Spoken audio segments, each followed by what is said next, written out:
In the mansion, everyone was busy with tasks. The house owner, Gregory, and the nanny, Melissa, were decorating the room, hanging inflatable balloons, setting the table because there was a celebration, the birthday of his only beloved son, Joe. Today, the little one turned 6, but the birthday boy himself wasn't particularly excited. He sat still in his wheelchair, staring blankly ahead, showing no interest in what was happening around him. His father often looked at him with sadness, attempting to cheer him up. "Joe, son, look how beautifully we've decorated the room. Grandma and Grandpa will be here soon, along with Uncle Mike and Aunt Brenda, and they'll bring you lots of gifts. What do you want most in the world? I'm ready to fulfill any wish of yours, just to see you smile." The boy suddenly perked up, hope gleaming in his eyes as he softly said, "I want to see Mom most of all in the world. I miss her very much. And also, I want to have friends and be able to work by myself. I don't need anything else." Gregory almost cried upon hearing his son's words. He approached the boy, hugged him, and said, "Son, darling, you know Mom is in heaven. She sees us and loves us. And she gets very upset when she sees you sad. And you will definitely work again soon, I promise you. We will be with you just like before, playing ball in the yard. And I'll try to figure out something so that other kids will play with you." The boy sighed, fell silent, and turned to the window, his eyes once again filled with sadness. Gregory felt deeply troubled and saddened. It had been a year since the terrible accident that had divided their lives into before and after. Joe never fully recovered, and Gregory didn't know what to do with the boy anymore. Sometimes he himself would lose motivation and didn't know what would happen next with his family. Everything used to be so different. Gregory grew up in a wealthy family of businessmen. So from childhood, his parents demanded high achievements from him in everything. The boy studied in a school with a mathematical focus and attended various developmental activities. He always had pocket money, an expensive phone, and fashionable clothes. But his father was strict enough and didn't allow his son to relax or become cheeky. He raised the child to be responsible from an early age. When Gregory started university and began to like girls, it was his mother who started to educate him. She had high standards for the girls he dated, and pleasing her was not easy. Learning about his serious romantic interest, she immediately found out about the potential bride through acquaintances and expressed her opinion about her. However, the girl he fell deeply in love with and intended to marry surprisingly appealed to his parents. She came from a respectable professor's family, was not vulgar, quiet, and well-mannered. His mother agreed with his choice, and he married his university classmate, Marilyn, out of love. The love between them was quiet, sincere, and genuine. When Marilyn became pregnant, the whole family was thrilled, eagerly anticipating the arrival of their son. The pregnancy went smoothly and unnoticed. The girl didn't experience nausea, weakness, and the birth went without complications. Joe grew up as a strong boy, rarely getting sick, and started walking early, constantly bringing joy to his parents. Gregory took over the family business. His parents owned a small confectionery factory. Their cakes were not cheap, but they were made from natural ingredients and according to a special recipe. So they sold out quickly, always having long queues. Marilyn was also actively involved in the business. She often went to meetings with culinary masters, learning from professionals and enjoying creating new masterpieces.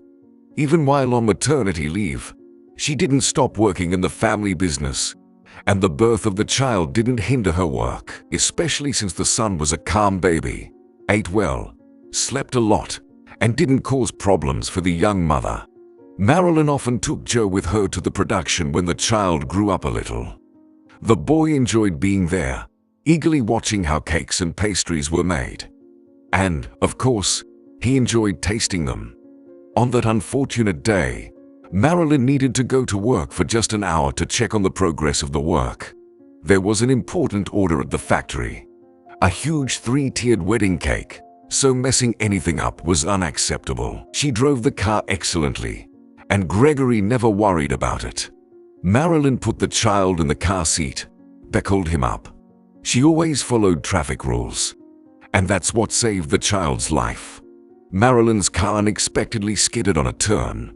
The road was slippery from the rain and cold wind, and she crashed into a pole. The airbags didn't deploy for some reason, and the woman hit her head hard on the windshield. The front of the car was completely wrecked. Marilyn died before the ambulance arrived, but the child was unharmed, saved by the child's seat. But he experienced severe stress as he watched his mom die before his eyes. After the tragedy, the boy became withdrawn, stopped talking, screamed at night. But the worst part was, he couldn't stand on his own 2 feet. Gregory was devastated and overwhelmed by the tragedy that had occurred in his life. His wife's funeral, the longing for her, and the hopelessness, coupled with his son's health issues. He often closed his eyes and thought, why, and for what reason, did someone destroy my family? I was so happy with Marilyn. Why do good and kind people die, while some killers live healthy lives? It's so unfair. Gregory wanted to lie down on his bed, fall asleep, and never wake up again. Because in this real reality, there was no beloved woman anymore. And now she would never be by his side. But his son's problems and condition didn't allow him to do nothing because he needed his father's help and support so much. And despite holding back his emotions, Gregory continued to live and fight for Joe's health. For 6 months, he took the child to various clinics, consulted with the country's best doctors. He thought the leg problems were caused by a spinal injury, but all the doctors said that physically the child was completely healthy. But his psyche had been severely damaged, and all the problems were because of the psychological trauma. No one knew when the child would be able to stand on his feet and whether he would recover at all. And this worried the father a lot. Joe was very upset. Gradually, other children stopped communicating with him. He stopped attending daycare. He constantly stayed at home with the nanny, sometimes going out for a walk with her. Gregory didn't give up, and over the year, he managed to achieve some success in the boy's condition. The child started speaking, stopped screaming at night, and stopped fearing his father's car. But the boy still couldn't stand on his own 2 feet. His father visited many specialists with him, from Chinese healers, osteopaths, to folk healers, but nothing worked. No one could help the boy. They said there were no physical disorders, only psychological trauma. The child's body reacted like this to the accident, and nothing could be done, and no one knew when everything would recover. Little Joe, when he remembered his mother, always took the plush teddy bear she gave him in his hands and talked to it as if it were her. The boy hugged it and cried, choking on tears. He desperately missed her love and affection. He often remembered how she put him to sleep, kissed him, whispered that he was the most beloved son in the world. Or he remembered how they would lie together until lunchtime on weekends, watching cartoons and eating vanilla ice cream with raspberry jam. So today, even though it was the boy's birthday, there was no festive mood. The son was constantly sad. Of course, he loved his dad very much and always wanted to spend time with him. But after that tragedy, the child became completely different. Not like before. Gregory went to the market. He needed to buy more drinks and some additional items for the festive table. Then he planned to pick up his parents and bring them home to his grandson. It was pouring rain outside, and the wind was so strong that it was hard to stay on one's feet because of the gusts of wind and rain. As he was leaving the store, Gregory noticed a woman with a child on the porch. The woman was no more than 30 years old. She was poorly dressed, but she looked neat, wearing a thin short jacket and a scarf on her head. Her daughter was also lightly dressed, not suitable for such cold weather. She wore an old jacket, a thin hat, and short boots, shivering from the cold and clinging to her mother. Gregory felt sorry for them. He couldn't help it, so he took out a large bill from his wallet, approached them, and said, "Excuse me, you and your child must be freezing. Here, take the money and buy yourselves something to eat. And go inside. You need to warm up. Why did you decide to go out in such a storm? How will you get back? Buses hardly run now because of this awful weather. Half of the routes have already been cancelled. Utility companies can't cope with cleaning up the aftermath of such a hurricane." The woman looked at him gratefully, as her daughter was shivering from the cold. "Thank you for the money. It's very kind of you. Don't worry, I'm not homeless. My name is Cynthia, and my daughter's name is Kelly. We live outside the city. We just didn't manage to leave in time. We missed the bus, so we were warming up in the store until the security guard asked us to leave. I can see the bus stop from here. As soon as the bus comes, my daughter and I will leave," the woman said. Gregory was about to say goodbye when suddenly he thought, "What if I invite them to my son's birthday party? Joe will play with the girl. He has been longing for interaction with other children. Let the mom and daughter warm up, eat some delicacies. It's obvious they don't have enough money for food." After scrutinizing the woman once more, Gregory decisively said to her, "Cynthia, I invite you and your daughter to my son's birthday party. He turns 6 today. His name is Joe. I understand that this offer is unexpected. After all, we don't know each other at all. Let this be my request to you. My son doesn't have many children visiting him. It upsets him a lot. And your daughter can play with him, and you can warm up, eat delicious food, and relax. Then I'll call a taxi for you to go home. So, I'll call a taxi for you to come to my place now. When you arrive at the address, enter the door access code 357. There, a nanny will meet you. I'll call her and let her know you'll be arriving soon. I just need to go pick up my parents. Please, don't hesitate. Joe is a wonderful, kind boy. Everything will be fine." Cynthia was delighted and gladly agreed. "Thank you for the invitation, Gregory. I can't feel my legs anymore because of the cold, and I really hope my daughter's feet won't freeze. And the bus still hasn't arrived. You're just saving us. Don't worry. We won't stay long.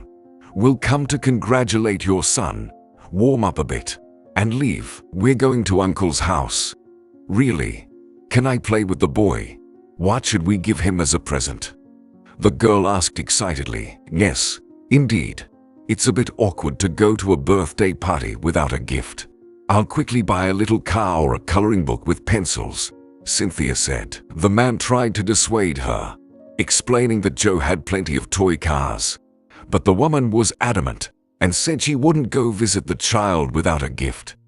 In the end, Cynthia chose an inexpensive glowing ball in the store with snowflakes that fell beautifully down when flipped, swirling to pleasant music. The girl was satisfied with the purchase and agreed to go to the party. Gregory sent Cynthia and her daughter home by taxi, still not understanding how he had dared to invite strangers to his house in the first place. Meanwhile, he went to pick up his parents. As usual, his mother took a long time to get ready, changing her coat twice, fixing her hair, and finally, they set off. By the time they got home through the heavy downpour, over an hour had passed. Gregory decided not to mention Cynthia to his parents. He knew in advance that his mother wouldn't approve of the idea of inviting strangers home. She always had her reservations about new people and preferred to socialize with trusted acquaintances. When Gregory and his parents entered the house, there was already a festive atmosphere. He had hired an entertainer in advance, and the lively clown was already entertaining the guests. Everyone enjoyed the entertainer's program. The adults happily sang songs with him and solved riddles. After all, there was a prize for each correct answer. But the birthday boy was not interested in the clown. The boy was engrossed in playing with Kelly, the girl invited from the street. They played on the floor in the room, on a huge soft snow-white carpet, engrossed in their own game, oblivious to everything around them. Cynthia modestly sat at the edge of the festive table, clapping her hands and observing with interest as the guests participated in the contests. Against the backdrop of the richly dressed family friends, she certainly stood out. She wore an old faded sweater and jeans of an indeterminate color. Her hair was simply tied in a ponytail. Surprisingly, even in such simple clothes and without makeup, she looked decent. Apparently, she had always been a lovely blonde with big blue eyes and fair skin. Her daughter, on the other hand, was her complete opposite, with dark hair, tan skin, and brown eyes. Kelly was restless, cheerful, and very sociable. She kept telling Joe stories, and he gladly engaged in conversation with her. The father couldn't contain his joy. He hadn't seen his son so happy in a long time. Gregory's parents congratulated their grandson, gave him a huge remote-controlled car, and a modern children's encyclopedia with beautiful illustrations. The boy thanked them, kissed his grandmother, and they immediately began inspecting the gifts with Kelly. Gregory decided to introduce Cynthia to his parents. "Mom, Dad, meet Cynthia. We met her and her daughter by chance near the market today, and I decided to invite them to the celebration. Just look at how happy Joe is. He has been dreaming of playing with other children for so long. In my opinion, interacting with a child is the best gift for him. He hardly even pays attention to the clown." Upon hearing how Cynthia ended up here from her son, Ashley was not at all pleased and began to scold him in front of the guest. "Gregory, is it really acceptable? This is extremely thoughtless of you to invite poorly acquainted people of such strange appearance to visit. What if they're swindlers? We don't know how interacting with such a poor girl will affect our grandson yet. You're such a trusting son of mine." Cynthia felt hurt and awkward. She blushed and seemed to be ready to leave. After all, the other guests were also looking at her strangely, and no one was particularly socializing with her. But Gregory immediately responded harshly to his mother. "Mom, I am not a child anymore, and I have my own life. We all came to celebrate your beloved grandson's birthday, so why spoil it for him? I repeat, once again, Cynthia and Kelly are my guests, and I ask you to treat them with respect." Agreed. Instead, try our new signature pie with meat and cheese. The chef did his best for me. And I even ordered your favorite cake. Enjoy. The woman pursed her lips and stopped being disdainful towards Cynthia. Her upbringing didn't allow her to create a scene at the birthday party, and she didn't want to upset her grandson. However, all evening she looked displeased at the uninvited guest, and if the girl smiled at her son, the woman even felt a little angry. The wise mother decided that later, she would have a serious talk with Gregory and find out where he met this homeless girl. She understood that her son suffered from loneliness, but that wasn't a reason to bring homeless people from the street into their home. It quickly got dark outside, and the guests started dispersing to their homes. The parents also left by taxi. Only Cynthia and Kelly remained. "It's late. My daughter and I need to go home too. Thank you for everything, Gregory. It was my first time at such a magnificent party. We enjoyed it very much. The clown was so amusing and did a great job at the program. It's evident he's a real professional who kept everyone entertained all evening. And your son is wonderful, a very smart boy. It seems like he and Kelly have become great friends," the girl said timidly. Joe suddenly started pleading with his father. "Dad, please, can Kelly stay overnight with her mom?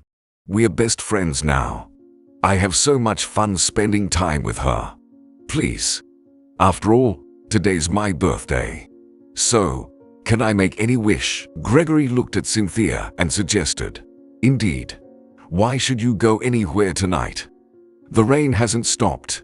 Stay with us in the house. There are 2 beds in the children's room. Kelly will sleep there with Joe, and I'll make up a bed for you in another room. You won't bother us at all." Cynthia smiled and replied, "All right. We won't spoil the birthday boy's day. We'll stay, but on one condition. I'll clean up everything myself. Wash the dishes, put everything back in its place, and tidy up the room. I should do something useful for you. After all, I feel awkward.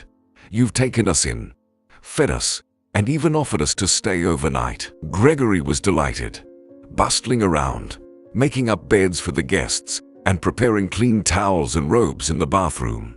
Meanwhile, he observed how confidently the guest dealt with the dirty dishes, scrubbing them until they gleamed, tidying up the drawers. It was evident that she was industrious, not lazy. The children played a little more in the children's room, and then Cynthia bathed them in the bathroom and put them to bed. The children fell asleep instantly. They didn't even need a bedtime story. The adults also quickly went to sleep. Gregory was so tired after the whole day that he didn't even notice when he fell asleep. He had a day off tomorrow, and he told the nanny not to come to work that day. After all, he could sleep at home at least once a week. Gregory woke up closer to lunchtime, hearing the radio call from the children's room. This meant that Joe was also awake and needed help. The man immediately remembered yesterday's guests, got out of bed, and realized that there was no one else in the house. Cynthia and Kelly had left. He noticed a note on the kitchen table that read, "Thank you for the party. Kelly and I enjoyed everything." The homeowner felt a bit sad again, and his son became melancholic. But there was nothing to be done. People have their own lives. The week passed unnoticed. Gregory worked a lot, constantly busy with something. But every evening, he watched Joe texting someone on his phone. The boy was very engrossed in communication, often smiling as he received emojis and photos. "Son, have you made new friends? Who are you texting?" his dad asked in surprise. But the child immediately hid the phone in his pocket and cryptically replied, "Yes, Dad, I have new friends now, but it's a secret." And the boy now often flipped the light-up bowl Cynthia gave him, turned on the music, and watched thoughtfully as the snowflakes fell beautifully. One evening, while having dinner with his son, Gregory saw a segment on the news about a crime. A tragedy occurred in one of the city's neighborhoods. A family of well-known businessmen died at the same time, during the night after a celebration. The presumed cause of death was alcohol poisoning. Their 3-year-old daughter, Kelly, disappeared without a trace. The investigation is examining all the circumstances of this mysterious and complicated case, and the police are searching for the child. The man was flustered and even dropped the remote. On the video was the same girl, Kelly, who had recently been at their house. "Dad, the girl on TV looks a lot like Kelly. Is that her? Are they showing Kelly on TV?" Joe exclaimed. Gregory was surprised and frightened. "I don't know, son. I hope it's not her. Are you talking to Aunt Cynthia on the phone by any chance? Tell Dad the truth. I really need to find her to find out everything. Maybe Cynthia and Kelly need help. They left us so suddenly. We didn't even get to say goodbye to them, and I didn't get their address or phone number." The boy showed his father the messages on his phone, and from the photos, the man understood that they were hiding in some small town. In one of the photos Joe sent, little Kelly was standing by a sandbox, and the address of the house was visible in the corner. Gregory quickly found online which nearby small town had such a street and house, and decided to go there, talk, and find out from the woman why she had abducted someone else's child. Gregory left his son at home with the nanny and set off to find Cynthia and Kelly in the small town. The roads were washed out from the rain, making driving very difficult. The man quickly found the right house on the outskirts of the town. However, he couldn't drive up to it because of the mud on the road, even with an SUV. So he had to leave the car at the beginning of the street and walk. The house didn't look very well maintained, with old wooden windows and a crooked old fence. But overall, it seemed sturdy and spacious. It was clear that a hard-working owner once lived there. The path to the house was cleared of mud, and the lights were on in the windows, indicating that the owners were home. The man knocked on the fence. A dog barked loudly in the yard, and a shadow of a person appeared at the window. But nobody opened the door for a long time. Gregory knocked harder with his fist. He wasn't going to give up and leave without finding out anything. He thought that if they weren't opening the door, There must be something to fear and hide. Finally, a frightened Cynthia appeared at the door, looking around as if afraid to see someone, and quickly let Gregory in. It was warm in the house. Kelly was playing with a doll on the bed, and when she saw the guest, the girl smiled and waved her hand, recognizing the man. Cynthia began questioning Gregory. "How did you find us? Did Joe tell you? I probably shouldn't have been messaging him. I wanted to support the boy so he wouldn't feel lonely. And now you've found me." The man decided to get the truth from the girl right away and asked confidently, "Cynthia, why did you kidnap someone else's child?" "I know everything. All the channels are talking about the death of the businessman. Kelly was shown in the report, and everyone is looking for her. Tell me the truth, please. Maybe I can help you. Anyway, you won't be able to hide here for long. Someone from the neighbors will recognize the girl and call the police." The woman burst into tears, and her hands trembled. "Let's talk about this not here. Come with me to the kitchen so Kelly doesn't hear anything," the girl said, leading the way to the kitchen and sitting down at the table. "Kelly is not a stranger to me. She is my daughter. I gave birth to her 3 years ago." "You are lying. Kelly looks nothing like you. She has a completely different appearance. If you don't tell the truth, I'll call the police myself. Why do you need this girl? What did you plan to do with her? Confess," Gregory said harshly. Cynthia grabbed the man's hands and almost started shouting, "Don't call the police, please. They'll take her to an orphanage. I'll tell you everything. I'll start from my childhood so you can understand. This is my home. I was born and raised here. My mom worked on the farm all her life, and my dad was a real hero. He even served in hot spots and had many combat awards. Our dog, Cooper, who lives in the yard, is his loyal frontline friend. Dad saved him when he was just a little puppy. They wanted to put him to sleep because he wasn't a purebred German Shepherd. But Dad felt sorry for the dog and didn't allow it. Took him in and started training him, teaching him commands. Sometimes he took him to dog handlers. And you know, Cooper turned out to be such an excellent smart search dog, even better than purebred German Shepherds. Our dog found people under rubble and saved them. My dad died many years ago, but Cooper still serves our family. He's very smart and kind, knows all the commands. But he's really old now, practically blind. When Dad died, I was just finishing school. It was a tragedy for us. Without him, the house immediately felt empty, and financially, it became very difficult. My mom's salary wasn't enough for us to live on. After finishing school, I left for the city to find work. It's hard to find a decent job in our small town. But my mom was against it. She thought only dishonest people lived in big cities. She even dreamed of marrying me off to a local farmer's son. But he was so stupid and ugly, so I got offended and left. And Mom couldn't understand me and got upset. In the city, I got a job as a maid in the family of those businessmen, recommended by an acquaintance. A woman from our small town brought me to the staffing agency because she herself worked as a cook in some wealthy family in the city. So she helped me find a job, as my mom asked her to. The family I started working for turned out to be quite good. The husband and wife didn't argue and paid me a good salary. I, too, didn't slack off. I tried to do my duties well. In general, I was satisfied with this job. Several years passed. A couple of times a month, I would come to my mom's house, help her, and miss her. Then another tragedy struck our family, one we didn't expect. My mom fell seriously ill. I had noticed for a while that she was losing weight, sleeping a lot, and had sold her farm because she couldn't manage it anymore.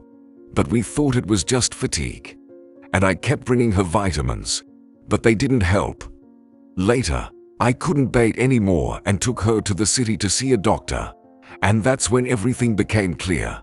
We needed to gather a huge amount of money for treatment and surgery. Mom was upset. She understood that we would never be able to gather such a large sum, and I promised her that I would find the money for the operation and save her life. I constantly thought about it, not understanding how to save the most dear and closest person to me.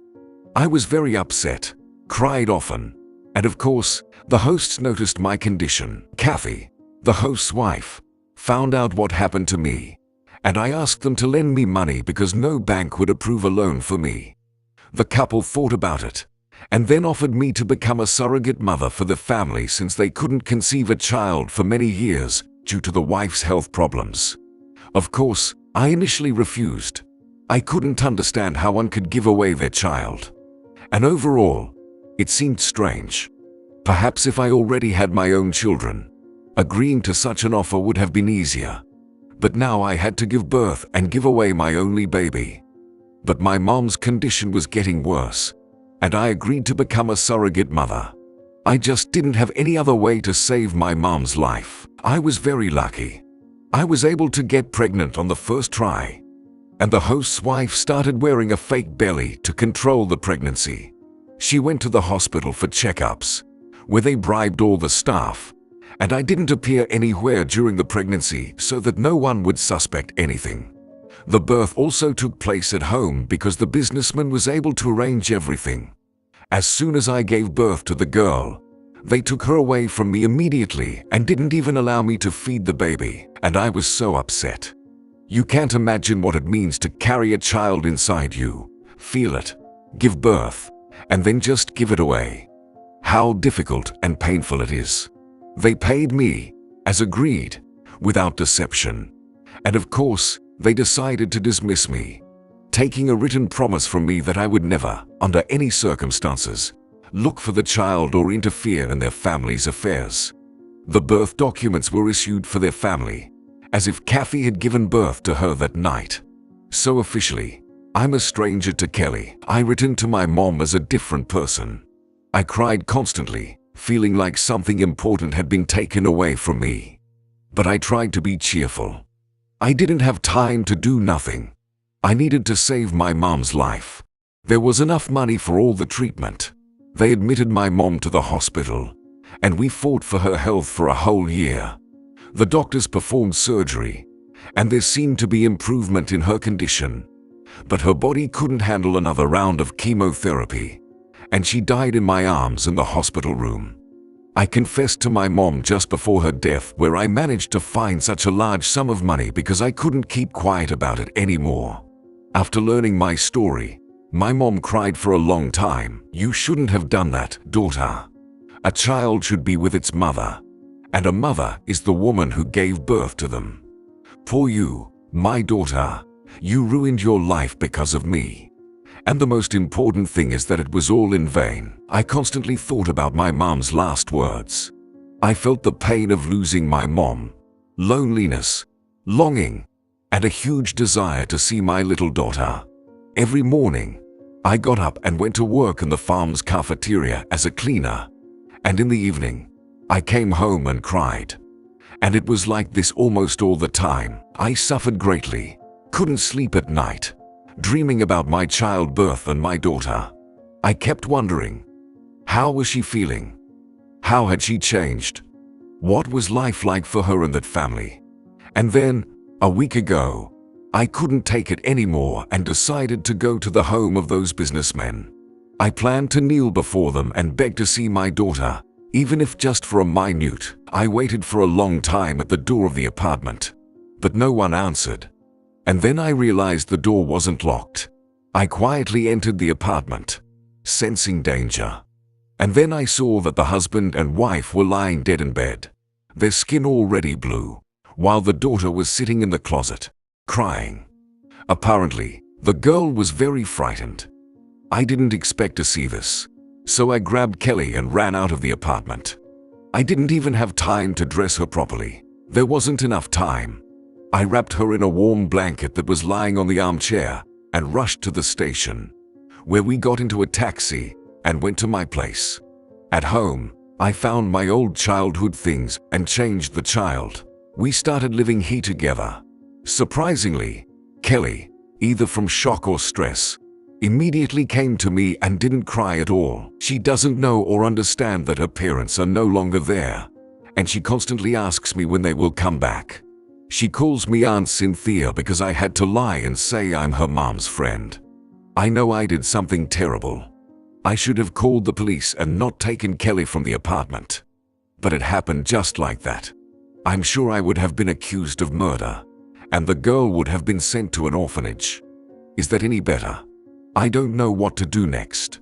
I'm completely confused. But I understand one thing. I won't give Kelly to anyone, even if it means dying. I carried her under my heart for 9 months. She's my daughter, not that businessman's.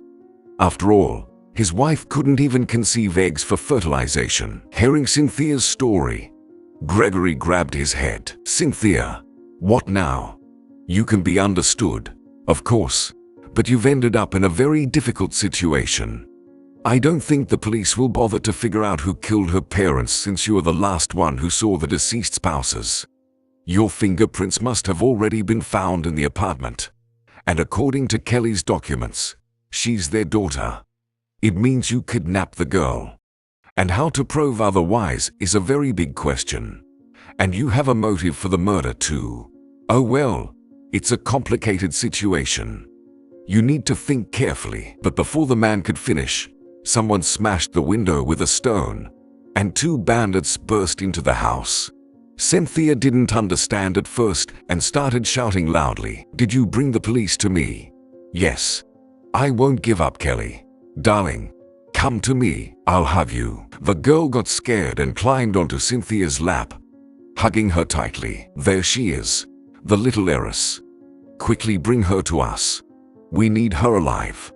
And the woman can be punished to learn not to mess with us, shouted one of the bandits. They started trying to take the girl from Cynthia, but Gregory began to defend them. And who's this? Where did you come from? Better not interfere. Otherwise, you'll have problems. But the man couldn't leave the woman and the child in such a critical situation and started fighting with the bandits. He remembered his karate and wrestling lessons from childhood. A fight broke out. The man protected Cynthia and Kelly because he was a brave man. The girl quickly ran out with the child into the yard and untied her dog, shouting, "Cooper, save your mistress." The dog quickly darted into the house like a madman, attacking the intruders furiously and tearing their things apart. One of the bandits pulled out a knife and started waving it around. He wounded Gregory and shouted, "Shut up! Don't interfere! How did you even get here? Defender! Jack, get rid of this crazy dog. It bit my leg. We need to kill it." Neighbors started making noise, calling the police. And 3 strong men also began to fight because in a small town, neighbors rushed to help. Soon, the police arrived at the house. All participants in the fight were taken to the police station, including Cynthia. Gregory was taken to the hospital, and Kelly was taken to a children's shelter pending clarification of all the circumstances. The girl cried. She didn't want to be taken away from Cynthia. She hugged her by the neck and cried out, "Aunt Cynthia, don't give me away. I'm scared." The woman also cried heavily, thinking she was saying goodbye to her daughter forever. Now she'll be put in jail and accused of murdering the businessmen and stealing the child. "Kelly, know that Mommy loves you very much and will never forget you. You're the most beloved and dear girl," the girl whispered. Gregory, in critical condition, was taken to the hospital. But while he was conscious, he managed to call the nanny and say, "Melissa, I'm in trouble. I'm injured.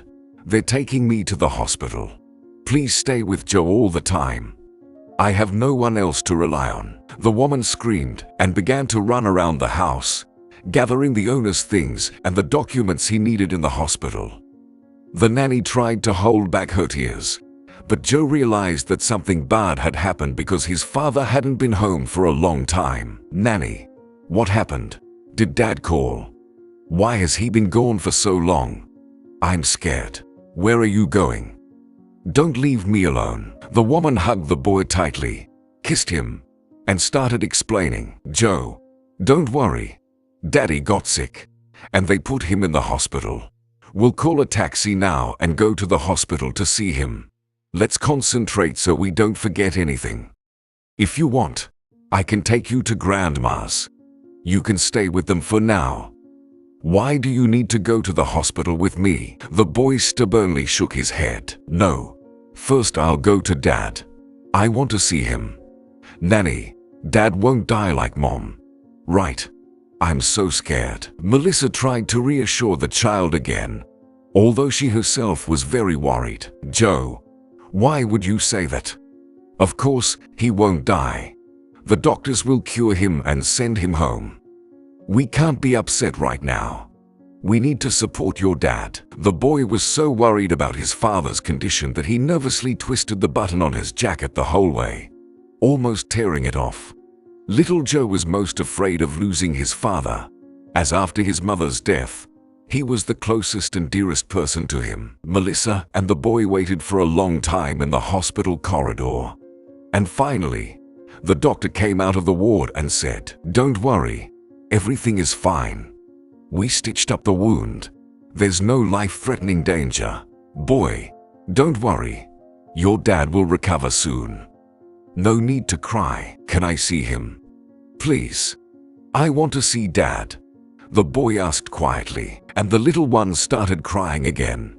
He couldn't cope with his emotions. Well, as an exception, come into the ward for a short while.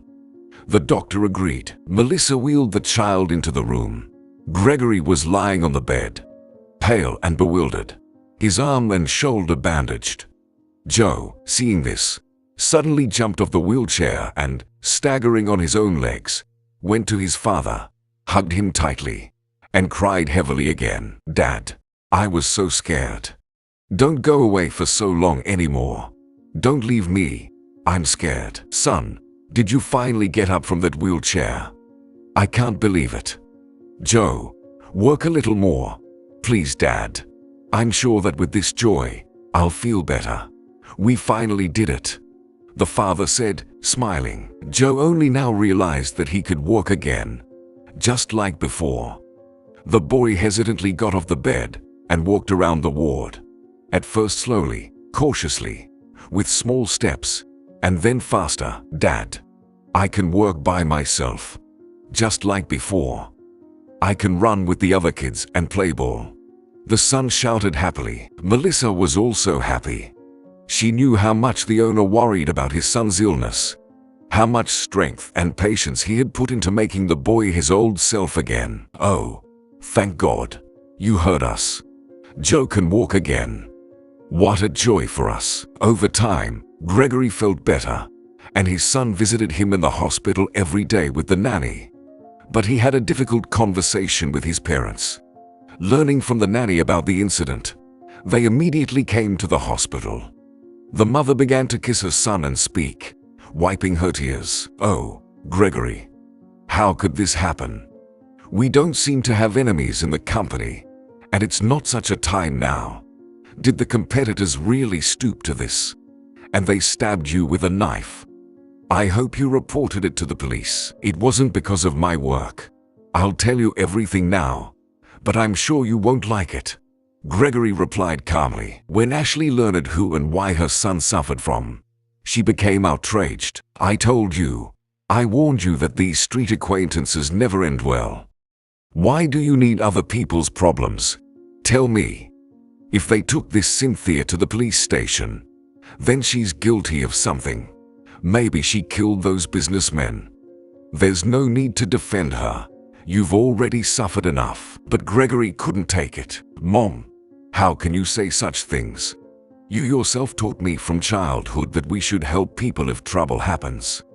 I believe Cynthia, and I'll help her. Got it? Whether you like it or not.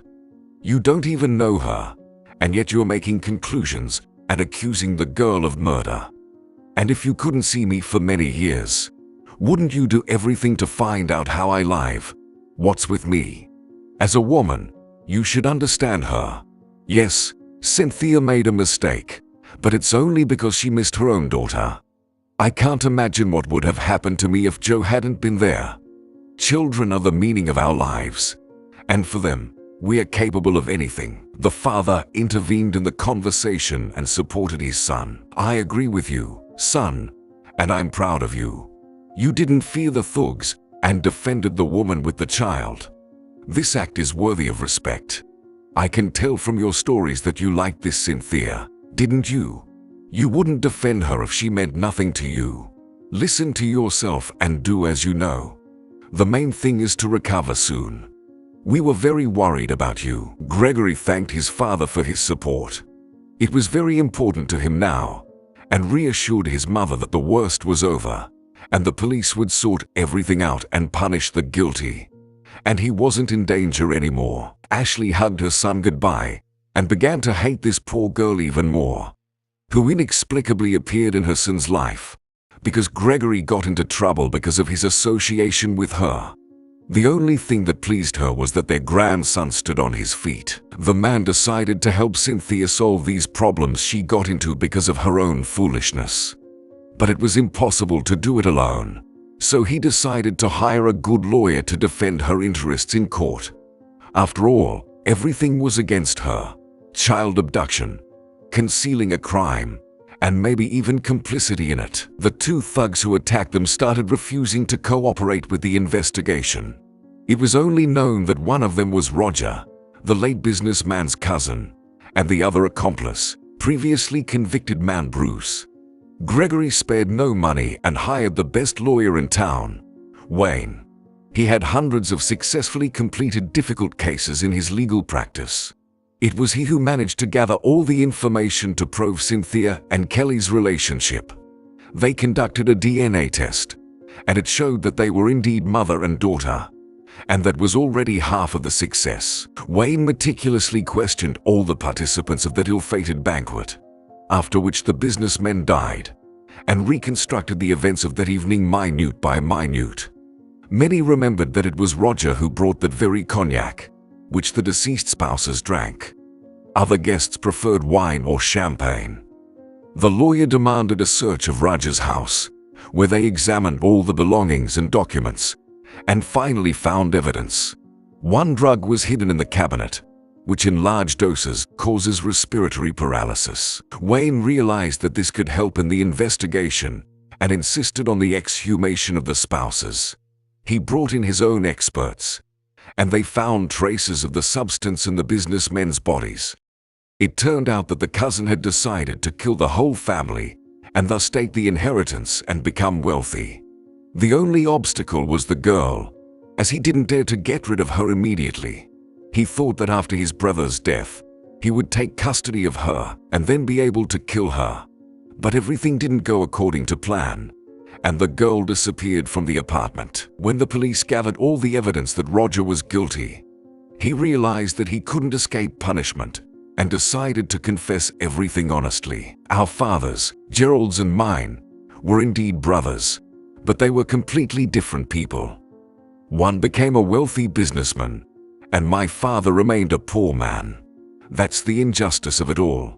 From childhood, I hated Gerald, envied him so much. Gerald studied at a prestigious university, and then his father handed over his business to him. And he was lucky.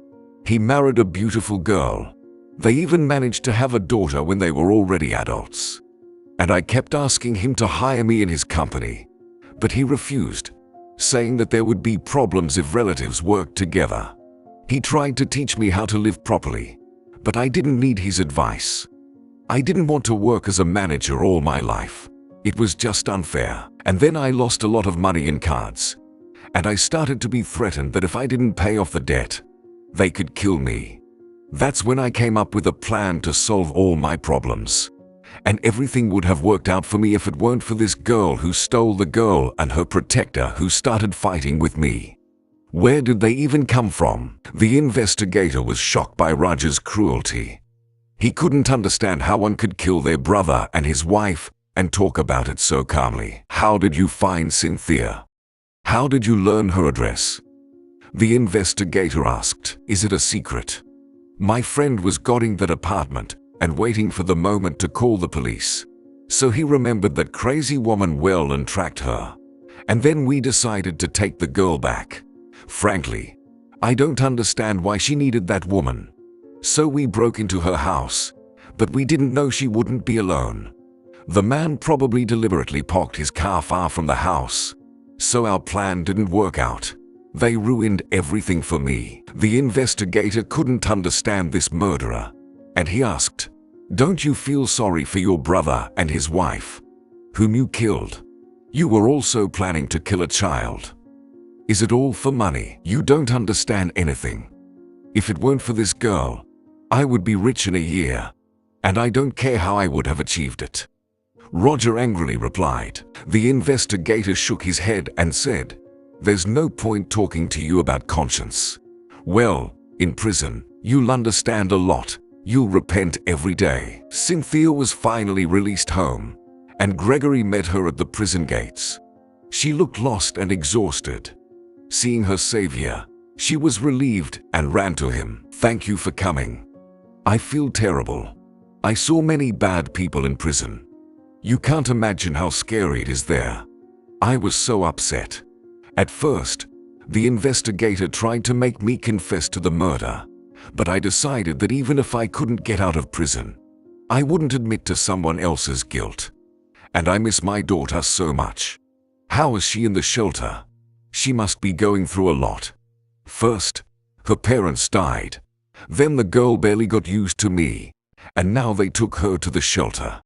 Why does this poor girl have to face such problems? How can I explain to her that I'm her real mom?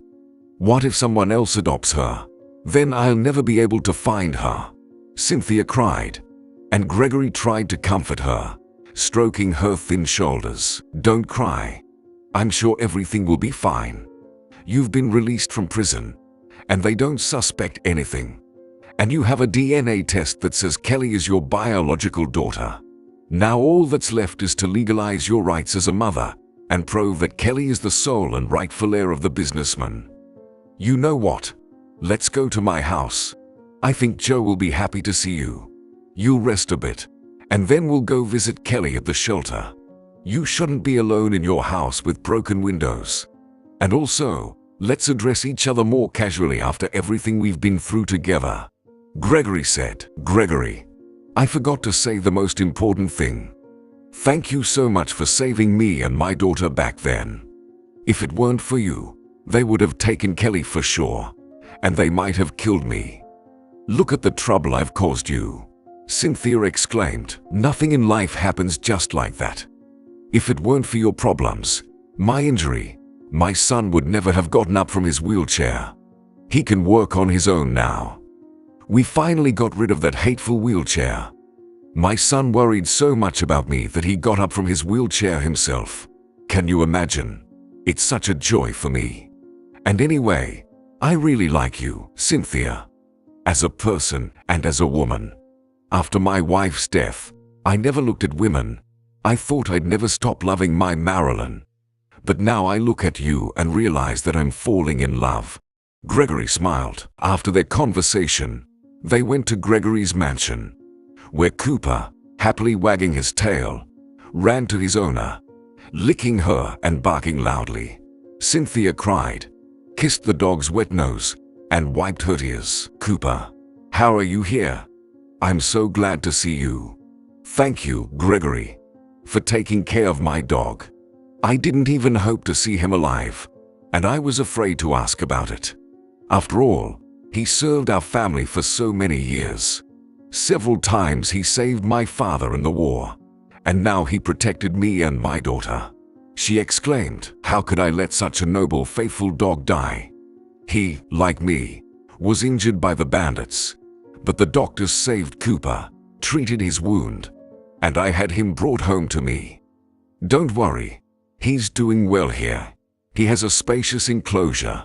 It's warm, and they feed him like in a hotel. We've become very good friends. Joe spends a lot of time with him," Gregory assured her. The son was very happy with the guest. Now he ran and jumped around a lot and talked a lot. And he also asked about Kelly. "Where is she now? And when will she come?" Cynthia cried again and replied, "She'll come soon. I'll definitely take Kelly from the shelter, and I won't give her to anyone else. Cynthia enjoyed a hot shower, had dinner, played with Joe, and outside it was already getting dark. Time to go to bed. But at night, she had the same nightmare that had haunted her for 3 years. She dreamt of giving birth to a girl, screaming in pain, and then feeling relief when hearing the baby's first cry. She hoped to see her daughter, but the baby was taken away immediately. Cynthia cried out, "No, no, that's my daughter." Gregory heard the scream from Cynthia's room, got scared, and thought something had happened and she needed help. He quietly entered the guest room and saw Cynthia tossing on the bed, her hair sticking to her forehead, shouting her daughter's name and crying. He tried to wake her gently, whispering, "Cynthia, wake up. You are having a nightmare. It's just a bad dream." Finally, she opened her eyes, looking around in surprise. She felt embarrassed for scaring her host, especially since he saw her in just a thin nightgown. Gregory looked closely at Cynthia, dressed in the very nightgown with embroidered flowers that he had given Marilyn. She had never worn it before. Suddenly, he hugged Cynthia gently, like a little child, and began to kiss her tenderly, first on the neck, then on the lips, whispering, "You're such a beautiful woman now, so dear to me. I'm going crazy for you. Please, never leave this house. I don't want to lose you. Don't cry, my dear. We'll definitely get Kelly from the shelter and live together as one big happy family." Cynthia didn't resist and responded with a kiss to Gregory's confession. Love had never been a part of her complicated life, except for one dishonest guy. And then everything changed in her life. Moving to the city, giving birth, her mother's illness and death.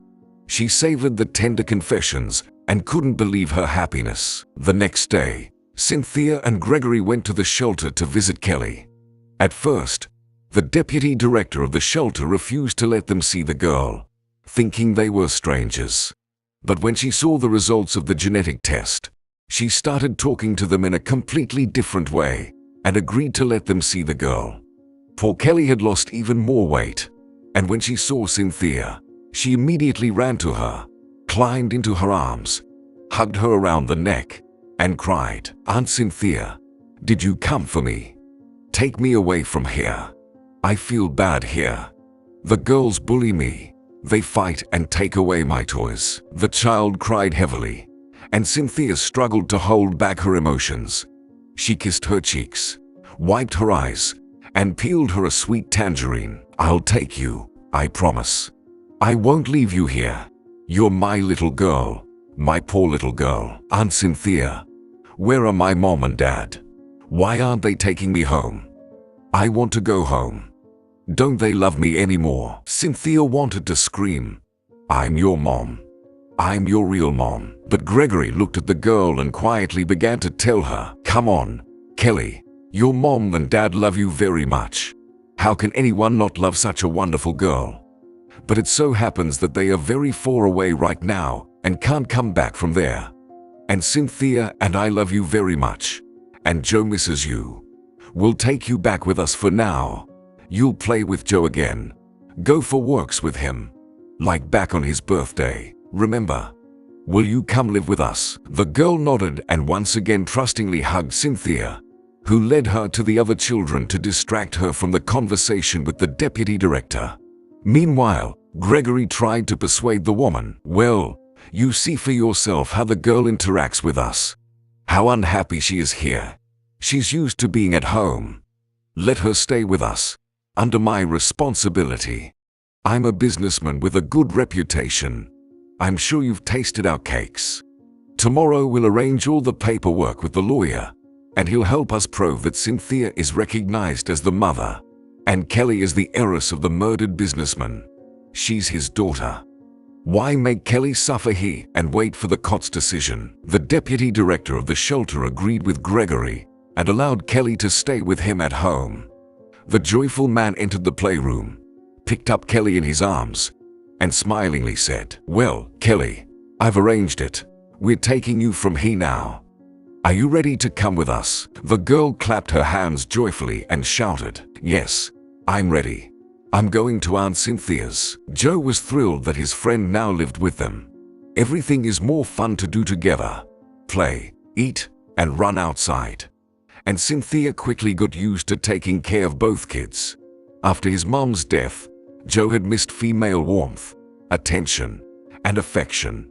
So he was happy to have Cynthia around. Gregory had already forgotten how wonderful it was to have a beloved woman waiting at home. Kids, a set table, and a hearty dinner. He couldn't be happier and tried his best to take care of his now large family. Within a month, Wayne managed to prove Kelly's relationship with Cynthia and help them process all the documents. Additionally, the girl was officially recognized as the heiress of the murdered businessman, and now all the assets and property of the deceased spouses belonged to her. But since Kelly was still young, Cynthia could manage everything as her biological mother. In one moment, the poor girl became a rich woman. Now Gregory's parents no longer treated her hypocritically. On the contrary, they were happy about their daughter-in-law, spent a lot of time with their granddaughter, and often visited their son. Cynthia was almost happy, but she didn't know how to tell the truth to the girl. How to explain that the woman she lived with wasn't her mom, that her dad had passed away, and her real mom was her Aunt Cynthia. Could such complex news be explained to a 3-year-old? Cynthia decided to consult with Gregory. They thought for a long time, and then he said, "Darling, I understand how much you want Kelly to call you Mom, how important it is for you. But she's still too young to understand and accept such complicated news about her parents. And what if she emotionally shuts down? Remember what happened to Joe from stress. Children are very vulnerable. Their psyche is not yet ready for such things. Let's not traumatize the child, I beg you. Just love her, and over time, you will naturally become her mom. Because with time, bad memories fade. When she grows up and goes to school, that's when we'll tell her. We need to be patient. I'm sure everything will be fine." Cynthia hugged her beloved man and agreed with him. "You're so wise. I'm very lucky to have met you. You're right. It's better not to talk about it to our daughter yet. Let's just live and love our children." Time passed very quickly, and now Joe is in the 3rd grade, leading his mischievous sister Kelly to school in the 1st grade. Holding her hand, Cynthia waves to them, and Kelly shouts to her, "Bye, Mom. Will Dad bring us cake from work today? My favorite cake with strawberry cream." "Okay, we're off to school." Cynthia looked at her beloved daughter and her now grown-up son Joe, and she felt so calm. How she loved her children. Kelly had long been calling her mom on her own. She no longer asked about her parents, and everyone was happy. Now Cynthia wasn't a poor girl anymore. She was the wife of a well-known businessman, looked well-groomed, and she had found her calling helping her husband in his business. She adored Gregory and was grateful to God